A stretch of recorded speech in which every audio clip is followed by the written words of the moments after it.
নারী ফেতনার কোনো শেষ নেই। দেখুন, অনেক নারী মহিলা বউরা আছেন যারা বাবা মা স্বামী সন্তান সবাইকে ত্যাগ করেছেন শুধু নেট দুনিয়ায় কাজ করার জন্য। কারণ তারা বাদ দিতে বলে, তারা বাদ দেয় না। তখন এমনকি টিকটক, যেখানে টিকটক এখান থেকে টাকা ইনকাম এখনও করতে পারেনি, সেখানে থাকার জন্য মানুষ নিজের ফ্যামিলিকে অ্যাভয়েড করে, ফ্যামিলিকে ত্যাগ করে এইটা করছে। বুঝুন কত বড় ফিতনা। আরে বলি বোন, যাদেরকে ত্যাগ করেছেন আপনি, এগুলো করার জন্য তাদেরকে ছাড়াই আপনাকে জাহান্নামে যেতে হবে। এত সহজ নয়।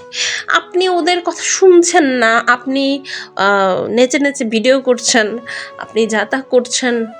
মরতে হবে না? আমরা কি চিরদিন এখানে থাকতে এসেছি? মৃত্যুর কথা তো ভাবতে হবে। আপনি ভালো কিছু করলে সেটা আপনার ইবাদত স্বরূপ, আর যদি খারাপ কিছু করেন সেটা আপনার জাহান্নামের শাস্তি স্বরূপ। এটা মাথায় রাখবেন। যাই করেন না কেন, নিজের আপনজনদের ছেড়ে যখন আপনি এই জামানায় এই প্ল্যাটফর্মগুলো ইউজ করছেন, কত ভয়ঙ্কর ফিতনায় জড়িয়ে গেছেন আপনার সেই আইডিয়াই নেই। যদি আপনি ইসলামিক মাইন্ডের হতেন, আপনি কখনোই এটা করতেন না। কি পেয়েছেন এর মধ্যে? সুখ শান্তি? নিজের স্বামী সন্তান বাবা মা আত্মীয় স্বজন এগুলোকে ত্যাগ করে কি পেয়েছেন? আবার এটার জন্য আফসোস করে বলছেন যে সবাইকে ত্যাগ করেছি। মানে এইগুলো পার্সনদের কথা শুনলে আমি জাস্ট অবাক হয়ে যাই যে এরা কারা, এরা কোথা থেকে উৎপত্তি হয়েছে।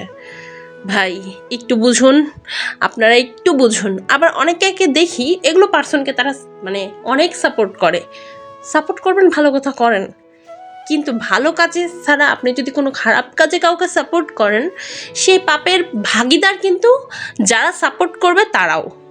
মাথায় রাখবেন, খুব সাবধান। কিয়ামতের আলামত।